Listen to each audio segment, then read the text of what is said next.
Hello बच्चों, मैं आनंद कुमार डेढ़ क्लास में आपका स्वागत करता हूं। तो जैसा कि हमने पिछले वीडियो में बात किया था कि क्या होता है खनिज और अयस्क, यानी कि खनिज और अयस्क में हमने अंतर की बात किया था और साथ ही हमने ये भी जाना था कि इस प्रकृति में जो धातुएं होती हैं वो किस अवस्थाओं में पाई जाती है। तो हमने बताया कि धातु इस प्रकृति में दो अवस्थाओं में पाई जाती है। पहला था आपका संयुक्त अवस्था और दूसरा था मुक्त अवस्था।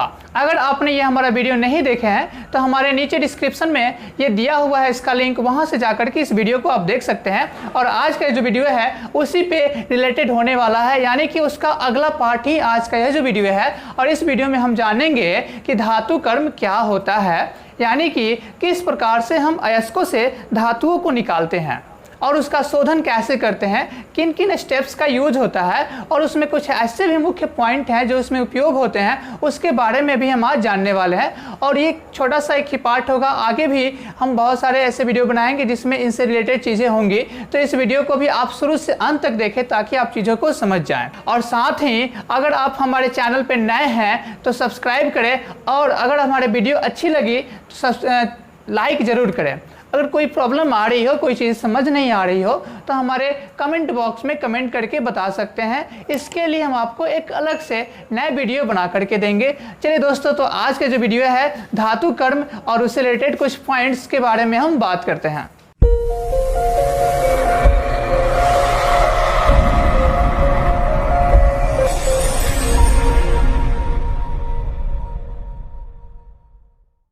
तो चलिए दोस्तों, अब हम बात करते हैं कि क्या होता है धातु कर्म और गैंग और अयस्कों का सांद्रण। अभी हम 3 पॉइंट्स पे बात करेंगे और देखते हैं कि ये होते क्या हैं।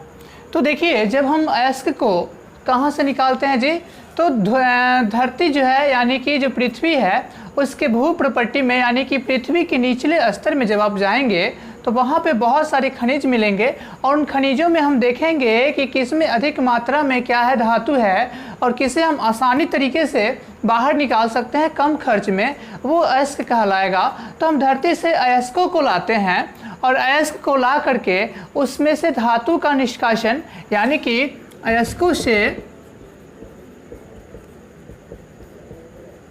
धातु का निष्कासन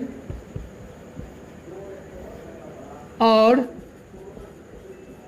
शोधन, यानी कि जो हम धातु निकालेंगे नीचे से उसमें बहुत सारी अशुद्धियाँ होती हैं, उनको दूर करेंगे और फिर धातु प्राप्त होगा, लेकिन फिर भी वो उपयोग लायक नहीं रहेगा। इसके आफ्टर दैट फिर भी हम उसका शोधन करते हैं। इस प्रकार में जो अयस्कों से धातु का निष्कासन और शोधन में जो उपयोग होगी विधि,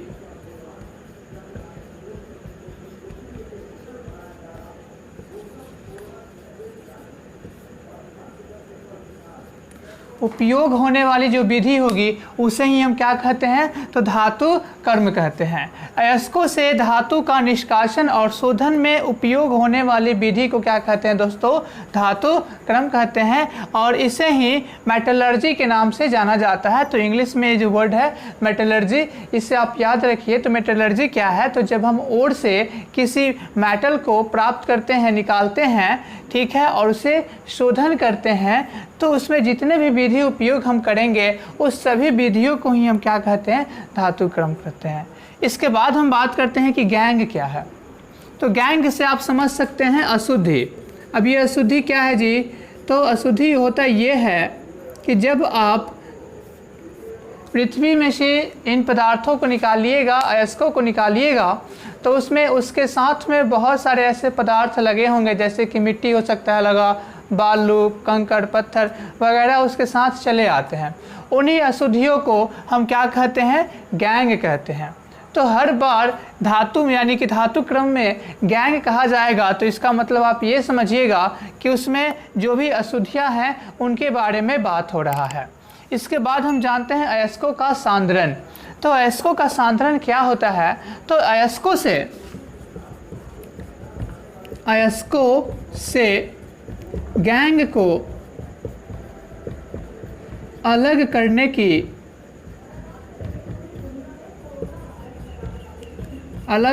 की विधि। को हम क्या कहते हैं, अयस्कों का सांद्रण। तो अयस्क में जब गैंग है यानी कि मिट्टी बालू पत्थर है उसको हम दूर करेंगे, उसमें जो भी अशुद्धियाँ हैं उनको हम अलग करेंगे और उसमें जो भी विधि उपयोग होगा उसे ही हम क्या कहते हैं, अयस्कों का सांद्रण कहते हैं। ठीक है, तो धातु क्रम में होता ये है कि कुछ स्टेप्स यूज किए जाते हैं जिससे कि हम धातु को प्राप्त करते हैं। वो कौन कौन से स्टेप्स है उसके बारे में हम बात करते हैं। तो आपका जो प्रथम चरण होता है आप इस तरीके से समझ सकते हैं कि धातु कर्म में उपयोग होने वाले चरण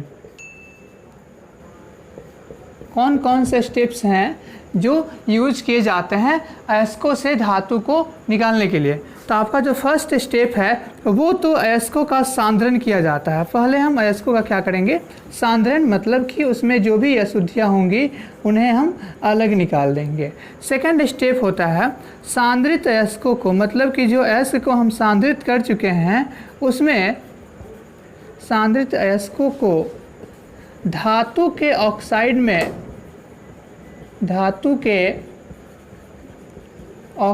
में परिवर्तन।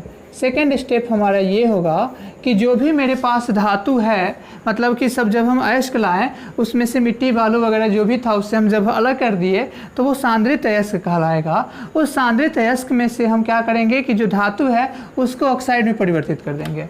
हमारे पास बहुत सारे विधि हैं जिससे कि हम ऑक्साइड में परिवर्तित करते हैं, वो आगे हम बात करेंगे कि किस प्रोसेस के द्वारा हम सांद्रित अयस्क को धातु के ऑक्साइड में परिवर्तित करते हैं। ठीक है, और थर्ड स्टेप होता है आपका धातु का निष्कर्षण, मतलब कि धातु के ऑक्साइड से धातु को प्राप्त करना। हम शॉर्टकट में यहाँ पे लिख देते हैं धातु प्राप्त करना। तो कहाँ से धातु प्राप्त करेंगे, तो जो आपके धातु के ऑक्साइड हैं उससे ही हम धातु को प्राप्त करते हैं, धातु के ऑक्साइड से धातु को निकाल देते हैं। और फोर्थ स्टेप होता है धातु का शोधन। धातु के शोधन कर देने से आपका जो धातु है वो 100% तो नहीं लेकिन 99.999% जो है आपका शुद्ध हो जाता है।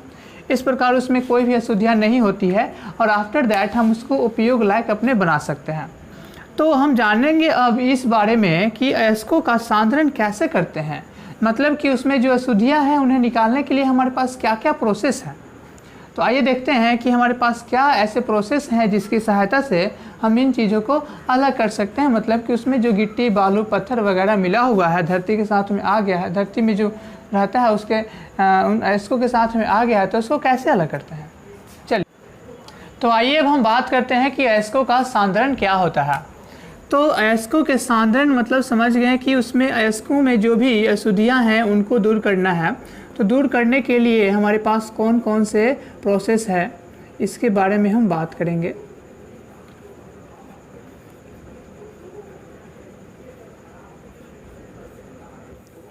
तो आपका जो फर्स्ट स्टेप होता है जब हम धरती से उसे निकालेंगे तो जो अशुद्धि दूर करने का फर्स्ट प्रोसेस है वो हाथ से चुनकर। अब हम किस प्रकार के अशुद्धि को हाथ से चुन करके अलग कर सकते हैं, तो जो बड़े आकार के अशुद्धि हैं, जो बड़े आकार के अशुद्धि होते हैं उनको हम हाथ से ही चुन करके क्या कर लेते हैं, अलग कर लेते हैं। मतलब अयस्कों में जो बड़े आकार के अशुद्धि होंगे उन्हें हम हाथ से चुन करके अलग कर लेते हैं। जिस तरीके से अगर हम घर में चावल बना रहे हैं, अगर कंकर वंकर थोड़ा सा उसमें है तो हाथ से ही चुन करके हम उसको क्या कर लेते हैं, अलग कर लेते हैं। उसी प्रकार से हम अयस्कों में जो बड़े आकार के अशुद्धि होंगे उसे हम सबसे पहले हाथ से चुन करके अलग कर लेंगे, थोड़ा बहुत होगा हो जाएगा अलग। इसके बाद हम करते ये हैं कि उस अशुद्धि मतलब जो अयस्क है उस अयस्क को लेकर के, जो अयस्क बचा हाथ से चुनने के बाद उस अयस्क को हम डाल देते हैं क्रशर में। क्रशर क्या होता है, तो इस अयस्क के बड़े बड़े टुकड़ों को ये छोटे छोटे टुकड़ों में परिवर्तित कर देता है, मतलब उसे तोड़ करके चूर चूर कर देता है। जिस तरीके से एक पत्थर को आप हथौड़ा मारते हैं तो चूर चूर हो जाता है, उसी तरीके से क्रशर भी काम करता है कि अयस्कों को चूर चूर करने का कार्य करेगा। इस क्रशर के बाद हम क्या करेंगे कि हम उस अयस्क को स्टैम्प मिल में डाल देते हैं। कहाँ डाल देते हैं, स्टैम्प मिल। ये क्या होता है दोस्तों, स्टैम्प मिल। जिस तरीके से हम गेहूं को पिसवा करके आटा में परिवर्तित करते हैं, तो जो मशीन होता है वो गेहूं को एकदम पीस करके पाउडर की तरह आटा बना देता है।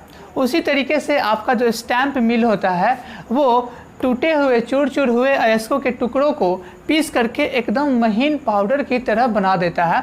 उसके बाद हम उसका और सांद्रित करने के लिए उपयोग करते हैं।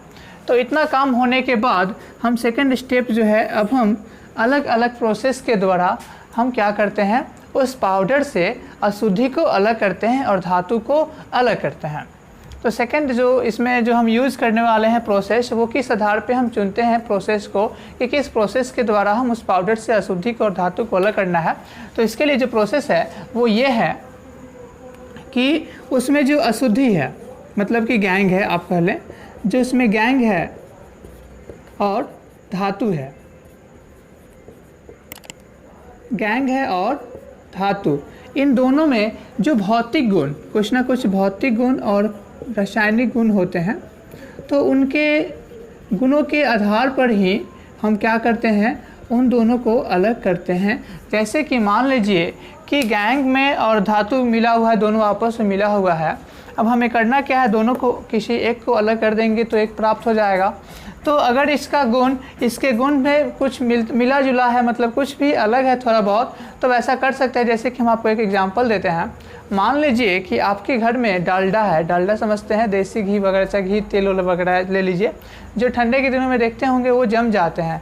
उसमें हम क्या करते हैं कि कुछ पत्थर वगैरह डाल देते हैं। पत्थर उसमें डाला गया, अब उसे अलग करना है तो हम क्या कर सकते हैं कि दोनों में के प्रॉपर्टीज़ क्या है, अलग है।